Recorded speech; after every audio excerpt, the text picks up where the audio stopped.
Então, agora o nosso passo é estudar teste de hipóteses, né? Nós já vimos a ideia de estimação pontual, estimação intervalar, né? Já vimos anteriormente a isso a estatística e estimadores, então a gente está construindo a nossa linha de raciocínio. A gente chega agora no teste de hipóteses que, dentro da inferência, é um dos conceitos mais utilizados, né?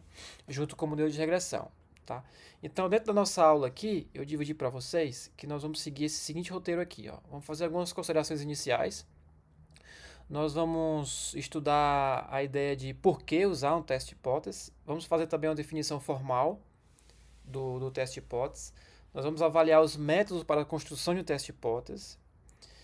Apresentar o teste de hipóteses mais comuns, aí é uma ideia mais didática, mostrar como é que a gente define, como é que a gente constrói, como é que a gente interpreta, tanto para a média com variância conhecida, como para a média com variância desconhecida, quanto para a proporção, os três mais comuns. É óbvio que você pode utilizar outros testes de hipóteses, né, no sentido de comparar variância, razão de variância, entre outras coisas, mas eu deixei esses três apenas para que a gente entenda como é que funciona a construção, tá? De certa forma, eu vou falar mais dos dois primeiros da média, porque aí a construção da proporção vai ser muito similar. Depois, os métodos para a gente avaliar um teste de hipótese, porque a partir do momento que a gente constrói, a gente precisa avaliar o teste de hipótese. Existem medidas e métricas que a gente vai variando de tal forma que a gente vai encaixando e encontrando o melhor teste de hipótese.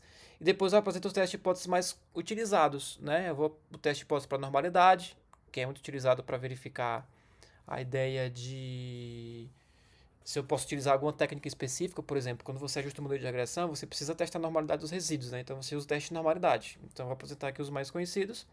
Depois a gente passa para teste para igualdade de médias, depois testes para variância, teste para a proporção e teste de homocedacidade, tá? Então esse é o primeiro momento. Então vamos fazer apenas uma conversa breve sobre os tópicos iniciais que eu falei para você, né? Nós já estudamos a estimação pontual intervalar e agora o objetivo é tomar decisões com base na sua amostra para o parâmetro, que é a da população. Então a ideia é você vai tomar decisão sobre os parâmetros populacionais com base em amostras. Ou seja, será que eu digo que θ é igual a 0,5 ou ele é maior que 0,5? Então veja que agora eu não estou interessado em testar, em estimar o parâmetro, em dar um intervalo, ou dar uma estimativa pontual, ou definir um intervalo para o parâmetro. Agora eu quero confirmar afirmações. O que significa um θ ser maior que 0,5, por exemplo? Um candidato ganha a eleição. Então a hipótese vai ser: o candidato A ganha a eleição? Vou pegar uma amostra e vou definir: olha, ele não ganha com base nessa amostra. Olha, ele ganha com base nessa amostra.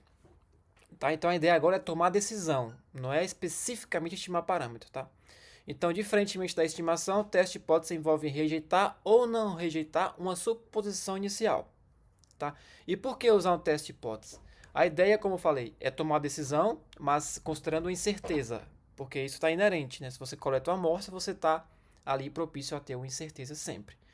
Permite avaliar se uma evidência observada é consistente com uma hipótese inicial ou sugere uma alternativa.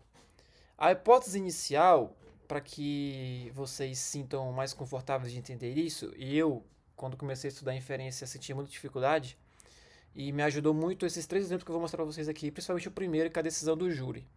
A hipótese nula, que é que você está querendo testar, é a hipótese de continuidade, que as coisas continuam como estão.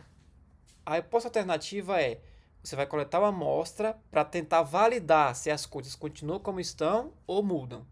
Então, por exemplo, o problema da decisão do júri, eu tenho aqui a hipótese nula, o réu é inocente.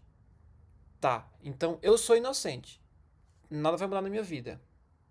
Mas para eu me tornar culpado, eu tenho que coletar uma amostra, coletar provas, imagens, fotos, vídeos, depoimentos, até que essas amostras provem que de fato eu não sou inocente, eu sou culpado. Então veja que a hipótese nula é aquela hipótese de comum, de permanecer como está, tá? Óbvio, a pessoa já estava presa e vai fazer uma decisão do júri. Então a hipótese nula ela é culpada porque ela estava presa já. Não, eu estou falando de uma pessoa comum, tá? Não vamos ao pé da letra do exemplo. Nós, pessoas comuns, que nunca passamos por isso. A ideia é, não que as outras pessoas não sejam comuns, né? Pelo amor de Deus. mas diante da justiça, elas foram de alguma forma consideradas culpadas. Mas vamos voltar no exemplo didático e bem superficial. Então, a normalidade, o comum é eu seguir a minha vida. Então, eu sou inocente. Olha, eu sigo aqui inocente. A partir do momento que que alguém coleta provas, coleta uma amostra e informações, ele vai avaliar se essa minha frase que eu estou falando, né, pode ser nula, é verdadeira ou não. Então, eu vou considerar a alternativa como réu e culpado. Então, o júri deve decidir, baseado em evidências, baseado na amostra, assumindo o risco de cometer erros, porque você vai cometer erros, tá? Como é que funciona isso na detecção de fraude? Olha, a transação que eu estou considerando aqui, ela é legítima. Até que me prove o contrário. Me dê provas de que essa transação aqui é fraudulenta. Aí eu vou te dizer, é por causa disso, usou um e-mail novo, usou uma conta, já deu um golpe em alguma outra empresa.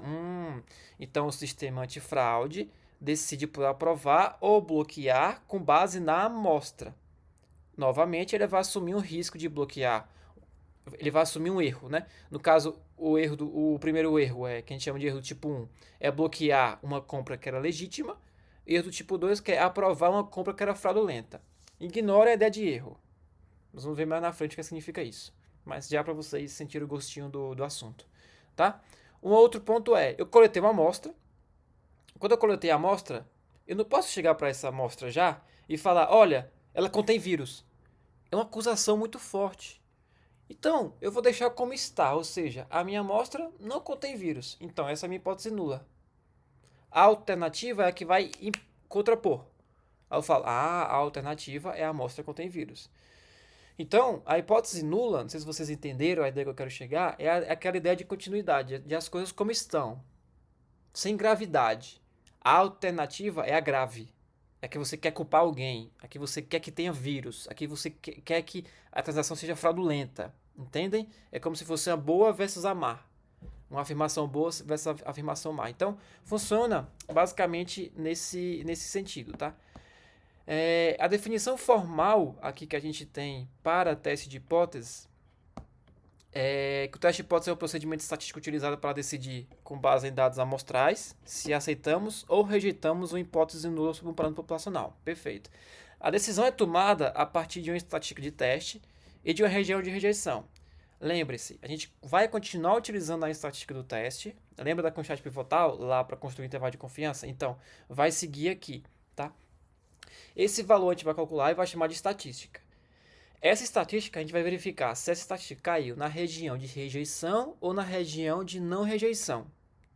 Eu vou desenhar eu desenhei aqui já um esqueminha para que vocês entendam o que é cada coisa, tá? Então, formalmente, o teste de hipótese é uma função que vai depender da amostra e vai ser 1 se eu rejeitar H0 e vai ser 0 se eu não rejeitar H0.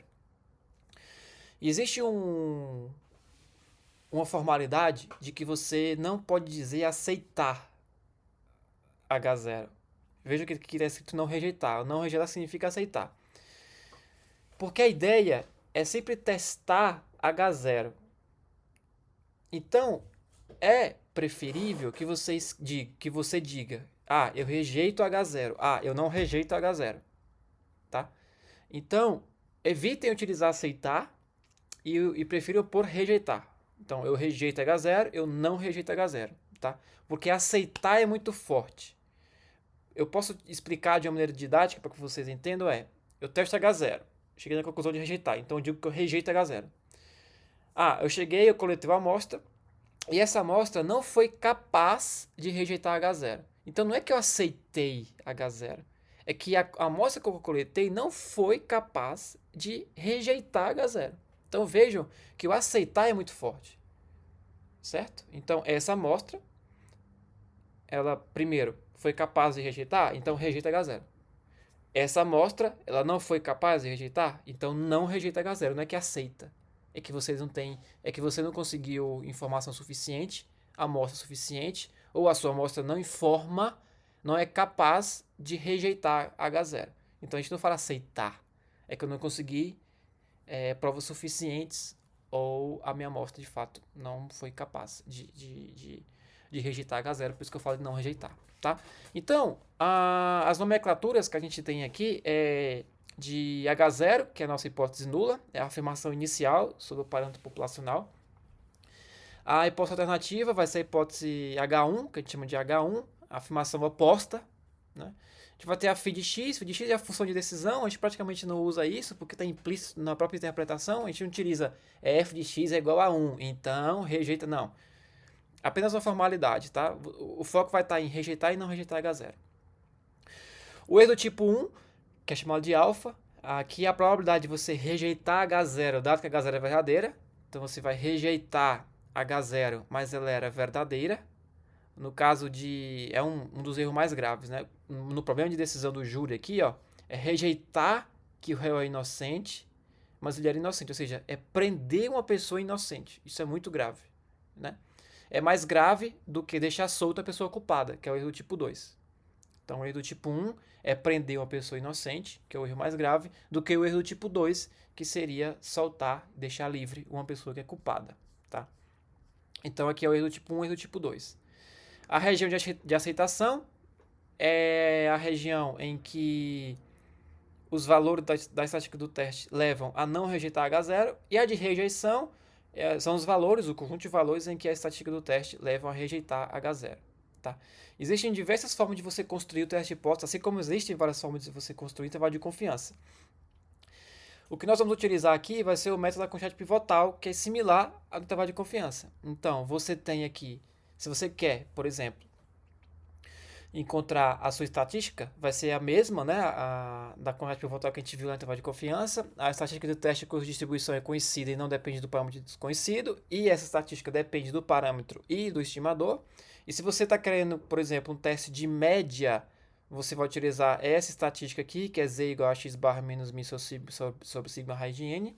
Você calcula esse valorzinho aqui e vê aonde é que essa estatística caiu. Se foi na região de aceitação ou na região de rejeição. Tá? Aqui é quando eu tenho a estatística T, que é para teste de média com variância desconhecida. Tá? A vantagem é que é um método clássico e amplamente ensinado, é fácil interpretação, né, aplicação com a distribuição da estatística conhecida. A desvantagem é que requer condições específicas, normalidade, variância conhecida, diversas outras. Né? É difícil aplicar para estatísticas sem distribuição conhecida. Perfeito? Existem outras formas de você construir o teste de hipótese, que é com base em testes exatos, testes assintóticos, testes da razão de verossimilhança, teste de Wald, teste score. Então, existem diversas outras formas, assim como existem diversas outras formas de você calcular o intervalo de confiança, tá?